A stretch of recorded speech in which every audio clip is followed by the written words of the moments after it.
pero ya, sin más dilaciones, vamos a estar hablando con Hugo Alconada Mon por un hecho que tiene muchísimo que ver con las investigaciones que Hugo está haciendo y ha hecho aquí en La Nación. Buenas noches, Hugo. Buenas noches, María. ¿Dónde está Cristóbal López ahora? Anochecer de un día agitado. Está ahora en la cárcel de Seiza. Esas vueltas se ha convertido en una de las dos cárceles directas del kirchnerismo, porque está ahí con Lázaro Báez, con el ex vicepresidente Amado Boudou y con el ex secretario legal y técnico de la presidencia, Carlos Zanini. Vuelta de la vida, terminó estando prácticamente pared de por medio con Lázaro Báez, el hombre sobre el cual Cristóbal López una y otra vez buscaba despegarse, Sí. es decir, somos distintos. Yo ya era empresario, no empecé con Kirchner. Que incluso te llegaba a decir, no te lo decía, pero te decía, era, una cosa es Lázaro, que yo no sé si no es Testa, yo soy otra cosa. Testaferro. Testaferro de Sí. Néstor Kirchner.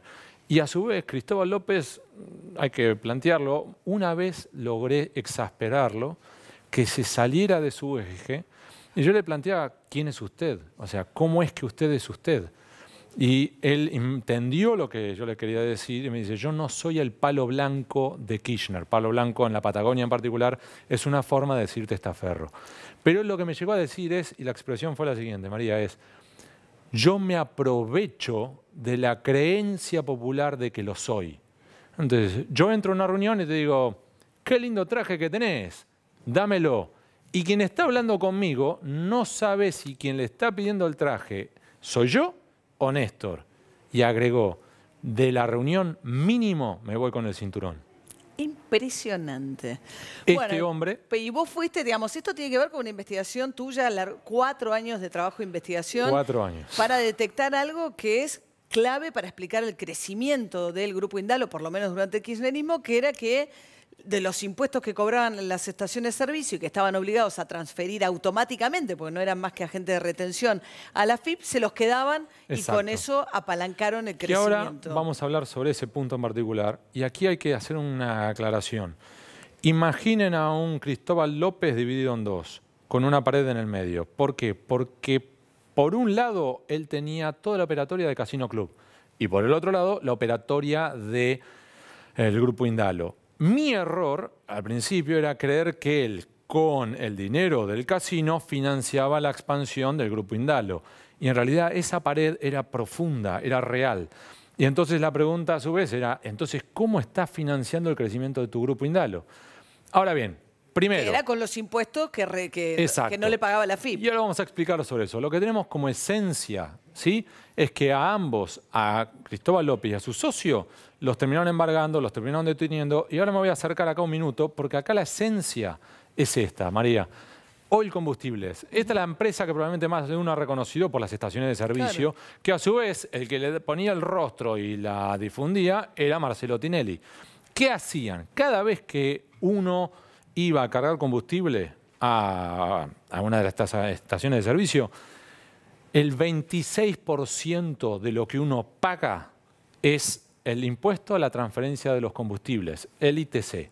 Esto significa, para simplificar, si 16 pesos vale la nafta, vale más, pero estoy para simplificar, 4 pesos de cada 16 eran en realidad del Estado, que no es que era impuesto que tenía que pagar Cristóbal. Cristóbal es solamente un agente de retención. En términos sencillos es, el impuesto es tuyo, yo te agarro el dinero, no me lo puedo meter en el bolsillo, tengo que darme vuelta y pagárselo a la AFIP. Como el IVA, por ejemplo. Algo así, es decir, yo te lo doy. Un comercio que cobra IVA y que después se lo tiene que pagar a la AFIP. En términos sencillos es como los aportes previsionales. El dinero no es del empleador, el dinero es del trabajador. Si se lo queda el empleador, termina preso. Esto es lo mismo. Ahora bien, ¿qué pasó? Que en realidad Cristóbal López se quedaba con ese dinero, en vez de girarlo a la AFIP, se lo giraba a esa empresa. Inversora M&S. Y con ese eje de ahí empezó a comprar empresas, a financiar otras y a evitar que fueran las quiebras otras más. ¿Sabes cuál, por ejemplo, compró? Paraná Metal, el Banco Finansur. Esas son algunas de las empresas. Ahora bien, este crecimiento ocurrió al mismo tiempo en el cual Inversora M&S fue la sociedad que también Cristóbal López utilizó para, entre otros puntos, el alquilar cocheras, departamentos, oficinas, a la familia presidencial Kirchner. Claro, cuando lo fue a buscar ahora, para detenerlo, fueron a buscar a los departamentos de Puerto Madero, ¿no? Exactamente. Que le alquila Cristina Fernández de Kirchner. Exactamente. Pese a que le habían ordenado que los dejara, ¿no? Exacto. Entonces, a su vez, ¿qué pasó ahora? Que Ignacio Rosner es el último intento de Cristóbal López por, número uno, evitar la cárcel y número dos, sacarse de encima los problemas financieros.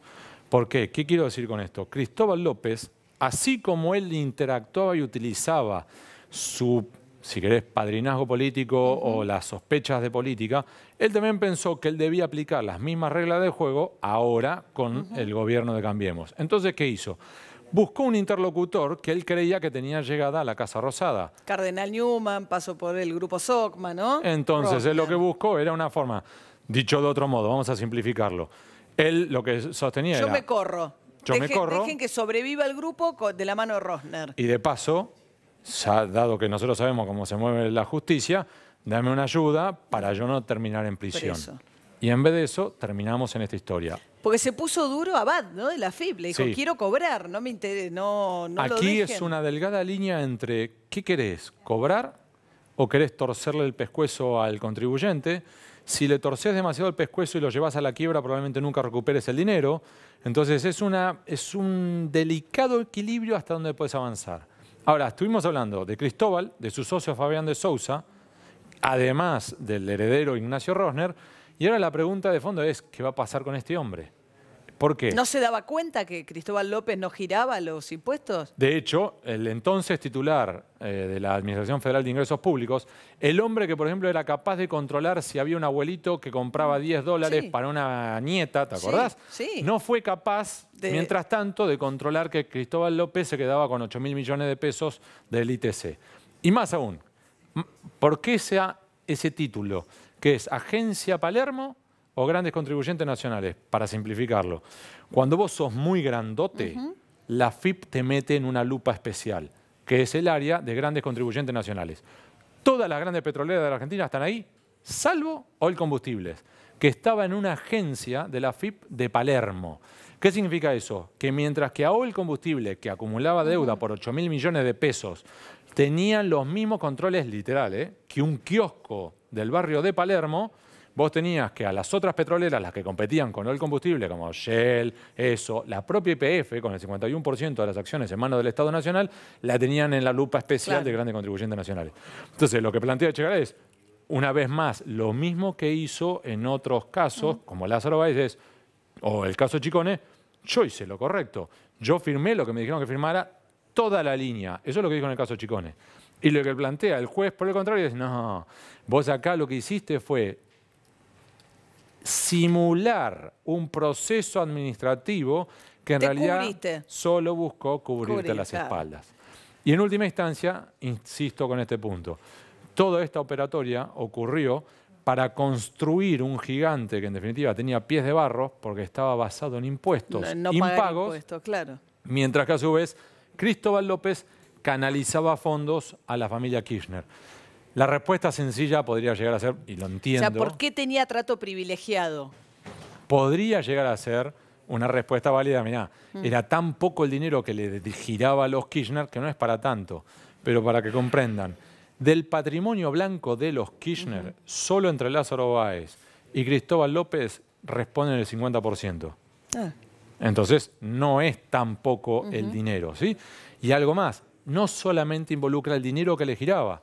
El propio Cristóbal López era a su vez, por ejemplo, el que le daba los empleos en la ciudad de Buenos Aires a Osvaldo Sanfelice, el principal, digamos, colaborador de Néstor, e incluso a Romina Mercado. ¿Quién es Romina Mercado? A su vez, la sobrina Cristina Fernández de Kirchner. Hija de Alicia Kirchner. Que a su vez figuraba como presidenta del directorio del Hotel de Alto Calafate. Es decir, la estoy complicando, pero es una y otra vez terminas dando vueltas sobre el mismo eje. Sea, este empresario, trato privilegiado con la FIP, a su vez hacía negocios con la familia presidencial. Sí. Última pregunta me imagino que me vas a hacer, es básicamente, ¿qué va a pasar ahora con Cristóbal López? Presentó un pedido de exhibición de prisión, lo presentó en tarde, porque eso se presenta antes de quedar detenido. Ahora lo que va a tener que intentar es hacer un pedido de excarcelación y hay que ver qué hace a su vez el juez federal Julián Ercolini. La sensación que da, quizá me equivoque, es que Cristóbal López pasará las fiestas tras las rejas. Gracias, Hugo, y felicitaciones por este increíble trabajo de investigación. Muchas gracias.